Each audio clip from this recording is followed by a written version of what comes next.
பிஸ்மில்லா ரஹ்மான் ரஹீம். அல்ஹம்துலில்லா அஸ்ஸலாத்து வஸ்ஸலாம் அலா ரசூலில்லாஹ் வஅலி வஸபி வசலி. கண்ணியத்துக்குரிய சகோதர சகோதரிகளை, குரான் தப்சீர் நம்ம தொடர்ந்து பார்த்துட்ருக்குறோம். இன்ஷால்லா நம்ம இன்றைக்கி சூரத்துல் இன்ஷிகாக் பார்க்கலாம்.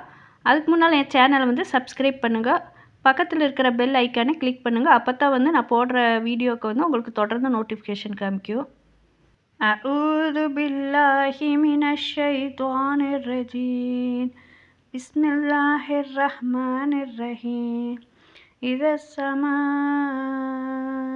انشقت وأذنت لربها وحقت وإذا الأرض مدت وألقت ما فيها وتخلت وأذنت لربها وحقت يا أيها الإنسان إنك كادح إلى ربك كدحا فملاقيه فأما من أوتي كتابه بيمينه فسوف يحاسب حسابا يسيرا وينقلب إلى أهله مسرورا وأما من أوتي كتابه وراء ظهره فسوف يدعو ثبورا ويصلى سعيرا إنه كان في أهله مسرورا إنه لن يهور بلى إن ربهم كان به بصيرا فلا أقسم بالشفق والليل وما وشك والقمر إذا اتسق لتركبن طبقا عن طبق فما لهم لا يؤمنون وإذا قرئ عليهم القرآن لا يسجدون بل الذين كفروا يكذبون والله أعلم بما يوعون فبشرهم بعذاب أليم إلا الذين آمنوا وعملوا الصالحات لهم أجر غير ممنون. அளவிலா கருணையும் இணையிலா கிருபையுடைய அல்லாஹ்வின் திருப்பெயரால். வானம் பிளந்து விடும்போது அது பிளந்துவிட வேண்டுமெனும் தன் இறைவனின் கட்டளைக்கு செவிசாய்ந்து விட்டது. அவ்வாறு செவிசாய்ப்பது அதற்கு கடமையாகவும் ஆக்கப்பட்டு விட்டது. இன்னும் பூமி விரிக்கப்பட்டு அது தன்னிலுள்ளவற்றை வெளியாக்கி அது காலியாகி விடும்போது அது தன்னிலிருப்பதை வெளிப்படுத்திட வேண்டுமெனும் தன் இறைவனின் கட்டளைக்கு செவிசாய்ந்து விட்டது. அவ்வாறு செவிசாய்ப்பது அதற்குள் கடமையாகவும் ஆக்கப்பட்டு விட்டது. மனிதனே, நிச்சயமாக உன் இறைவனிடம் சேரும் வரை முளைந்து உழைப்பவனாக உழைக்கிறாய், பின்னர் அவனை சந்திப்பவனாக இருக்கிறாய்.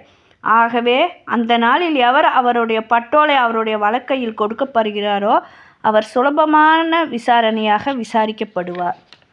இன்னும் தம்முடைய குடும்பத்தாரிடம் மகிழ்வுடன் இருப்பார்.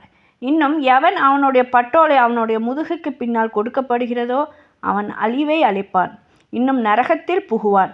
நிச்சயமாக அவன் இம்மையிலும் தன் குடும்பத்தாருடன் மகிழ்வோடு இருந்தான். நிச்சயமாக அவன் இறைவன்பால் மீளவே மாட்டேன் என்று எண்ணியிருந்தான். அப்படியல்ல, நிச்சயமாக அவனுடைய இறைவன் அவனை நோக்குகிறவனாகவே இருந்தான். இன்னும் அந்தி செவ்வானத்தின் மீது நான் சத்தியம் செய்கிறேன், மேலும் இரவின் மீதும் அது ஒன்று சேர்ப்பவற்றின் மீதும் சந்திரன் மீதும் அது பூர்ணமாக்கிவிட்ட போதும் சத்தியம் செய்கிறேன். நீங்கள் ஒரு நிலையிலிருந்து மற்றொரு நிலைக்கு நிச்சயமாக ஏறி போவீர்கள். எனவே அவர்களுக்கு என்ன நேர்ந்தது, அவர்கள் இதனை நம்புவதில்லை.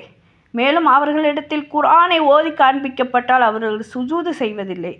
அன்றியும் நிராகரிப்பவர்கள் அதை பொய்ப்பிக்கிறார்கள். ஆனால் அவர்கள் தங்களுக்குள்ளேயே சேகரித்து மறைத்து வைத்திருப்பதை அல்லாஹ் நன்கு அறிகிறான். நபியே, அவர்களுக்கு நோவினை செய்யும் வேதனை கொண்டு நன்மாரியம் செய்வீராக. எவர்கள் நம்பிக்கை கொண்டு நற்செயல்கள் செய்கிறார்களோ அவர்களைத் தவிர அவர்களுக்கு முடிவே இல்லாத நற்கூலி உண்டு. மக்கள் அருளப்பட்டது. இது என்னுடைய வசனங்கள் 1லேருந்து 25 வரைக்கும் இருக்குது.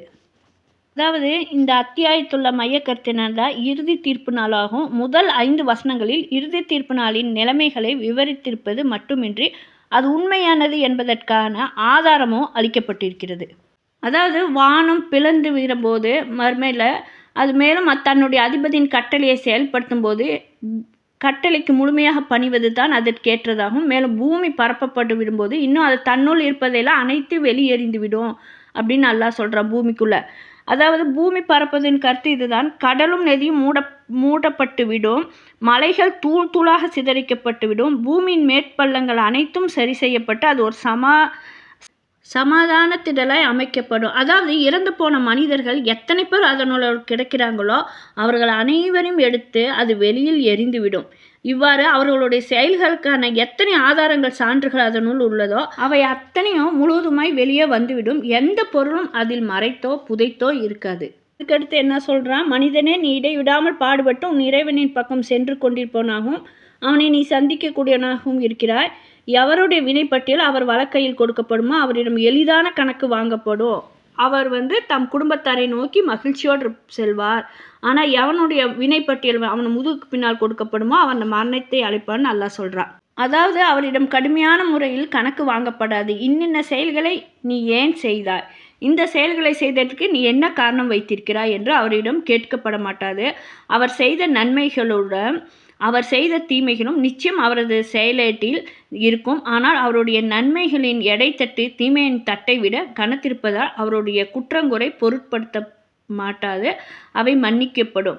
அப்புறம் தம் குடும்பத்தார் என்பதின் கருத்து அம்மனிதரை போன்று மன்னிக்கப்பட்டவராய் இருக்கிறார். அவரது மனைவி, மக்கள், உற்றார், உறவினர், தோழர்கள் ஆகியோரைத்தான் குறிக்கும். இந்த அதாவது அல்ஹாக்கில் அல்லாஹ் என்ன சொல்கிறார்? எவனுடைய வினை பற்றி அவனை இடக்கரத்தில் தரப்படுமோ என்று கூறப்பட்டிருக்கிறது. இங்கு அவனது முதுகு பக்கமாக இது கொடுக்கப்படும் என்று கூறப்பட்டிருக்குது. பெரும்பாலும் இதன் நிலைமை இப்படி இருக்கலாம். அனைத்து மனிதர்கள் முன்பாகவும் அவன் தன் இடக்கரத்தில் தன் வினைச்சுவடியை வாங்குவதை அவமானமாக கருதி அவன் தன் கையை பின்பக்கமாக வைத்து கொள்வான். ஆனால் அவன் தன் கையை முன்பக்கமாக வைத்தாலும் சரி பின்பக்கமாக வைத்தாலும் சரி பதிவேடு அவனிடம் கொடுக்கப்பட்டே தீரும். அதுக்கப்புறம் அல்லாஹ் என்ன சொல்கிறான்? இரவின் மீதும் சத்தியம் பண்ணுறார், சந்திரன் மீது அது பூர்ணமாக விட்ட சத்தியம் செஞ்சு நீங்கள் ஒரு நிலைமையிலிருந்து மற்றொரு நிலைக்கு நிச்சயமாக ஏறி போவீர்கள் அப்படிங்கிறார். அதாவது நீங்கள் ஒரே நிலையில் இருக்க போவதில்லை, மாறாக இளமையிலிருந்து முதுமை, முதுமையிலிருந்து மரணம், மரணத்திலிருந்து ஃபர்ஷக் என்னும் மன்னர வாழ்க்கை, ஃபர்ஷக்கிலிருந்து மறுவாழ்வு, மறுவாழ்விலிருந்து மஹசர், எல்லோரும் ஒரு திடலில் ஒன்று திட்டப்படும் மைதானம், பிறகு கேள்வி கணக்கு கொடுப்பது, செயலடி பெறுவது, பிறகு நட்கூலியோ தண்டனையோ பெறுதல் ஆகிய பல கட்டங்கள் அவசியம் நீங்கள் கடந்தாக வேண்டியுள்ளது. இது தொடர்பான 3 விஷயங்கள் மீது ஆணையிட்டு அல்லாஹ் சொல்கிறார். அதாவது சந்திரன் பிறையாக தோன்றி வளர்ந்து முழு நிலவாய் மாறுவது எந்த அளவுக்கு உறுதியானதோ அதே அளவுக்கு அவங்க உலக வாழ்வில் இருந்து மறுமையில் நட்கூலியோ தண்டனையோ பெறும் வரை படிப்படியாக சென்றடைவதும் உறுதியாகுங்கிறத சொல்லிட்டு இறுதியில் அல்லாஹ் என்ன சொல்கிறான்னா, எனவே அவங்களுக்கு என்ன நேர்ந்துச்சோ அவங்க இதை நம்புறதில்ல அப்படின்னு சொல்லிட்டு, மேலும் அவங்கள இடத்துல குரான் ஓதி காண்பிக்கப்பட்ட அவங்க சுஜூது செய்வதில்லை, அன்றையும் நிராகரிப்பார்கள், அதை பொய்ப்பிக்கிறாங்க. ஆனால் அவர்கள் தங்களுக்குள்ளேயே சேகரித்து வைத்திருப்பவற்றையெல்லாம் அல்லாஹ் நன்கு அறிகிறான் அப்படின்னு அவங்களுக்கு நோவினை செய்யும் வேதனை கொண்டு நன்மாரியம் கூறுவீராக. எவர்கள் நம்பிக்கை கொண்டு நற்செயல் செய்கிறாங்களோ அவங்கள தவிர அவங்களுக்கு முடிவே இல்லாத நற்கூலி உண்டு நல்லா சொல்கிறான். இதில் குரானை செவியுற்று இறைவனின் முன்னால் தலை தாழ்த்துவதற்கு பதிலாக அதனை பொய் என்று தூற்றுகின்ற நிராகரிப்போருக்கு துன்பமிகு தண்டனை இருக்கிறது என்று எச்சரிக்கப்பட்டிருக்குது. இறை நம்பிக்கை கொண்டு நற்செயல் புரிவோருக்கு கணக்கின்றி நட்கூலி வழங்கப்படும் என்று நற்செய்தி அல்லாஹ் இதில் சொல்லி இந்த அத்தியாயத்தை அல்லாஹ் முடிக்கிறான். ரப்பனா ஆமன்னா பிமா அன்சல்த வதபஅனா ரசூல ஃபக்துபுனா மஅஷ் ஷாஹிதீன். யா அல்லாஹ், நீ இறக்கிருளிய கட்டளைகளை நாங்கள் ஏற்றுக்கொள்கிறோம், தூதரையும் பின்பற்றுகிறோம். எனவே எங்கள் பெயர்களை சத்தியத்திற்கு சான்று வழங்குவோருடன் சேர்த்து எழுதுவாயாக. ஃபாத்திர ஷமாவாத்தி வல்லல் அன்த வலியு ஃபித் துன்யா வல் ஆஹிரத்தி தவஃபனி முசல்லிமன் வல்ஹக்னி பிஸ்ஸாலிஹீன். வானங்களையும் பூமியையும் படைத்தவனே, நீதான் இம்மையிலும் மறுமையிலும் என் பாதுகாவலன். நான் இஸ்லாத்தின் இருக்கும் நிலையிலே என்னை மரணிக்க செய்வாயாக, மேலும் என்னை ஒழுக்க சீலர்களுடன் சேர்ப்பாயாக. ரப்பனா லா துஜி குலூபனா பஅத இதா ஹதையதனா வஹப் லனா மின் லதுன்க ரஹ்மத்தன் இன்னக அன்த வஹாப். ரப்பனா இன்னக ஜாமிஉன் நாஸி லியௌமின் லா ரைப ஃபீஹி இன்னல்லாஹ லா யுஹ்லிஃபுல் மியாத். யா அல்லாஹ், எங்களை நீ நேர்வழியில் செலுத்திய பின்பு எங்களை நேர்வழியிலிருந்து பெறலச் செய்திடாதே. மேலும் எங்களுக்கு உன் அருளிலிருந்து கொடை வழங்குவாயாக. திண்ணமாக நீயே உண்மையில் தாராளமாக வழங்குவனாய் இருக்கிறாய். யா அல்லாஹ், திண்ணமாக நீ எல்லா மனிதர்களையும் ஒரு நாளில் ஒன்று திரட்டக்கூடியவனாய் இருக்கிறாய். அந்த நாளில் வருவதில் எத்தகைய ஐயமும் இல்லை. நிச்சயமாக நீ வாக்குறுதி மீறுபவன் அல்ல. ரப்பனா அஃப்ரிக் அலைனா சப்ரன் வஸபித் அக்தாமனா வன்சுர்னா அலல் கௌமில் காஃபிரீன். யா அல்லாஹ், எங்கள் மீது பொறுமையை பொழிவாயாக, எங்கள் பாதங்களை உறுதிப்படுத்துவாயாக, மேலும் இறை நிராகரிப்பார்களின் இந்த கூட்டத்தை நிறைவேற்றிட எங்களுக்கு உதவி செய்வாயாக. ஆமீன்.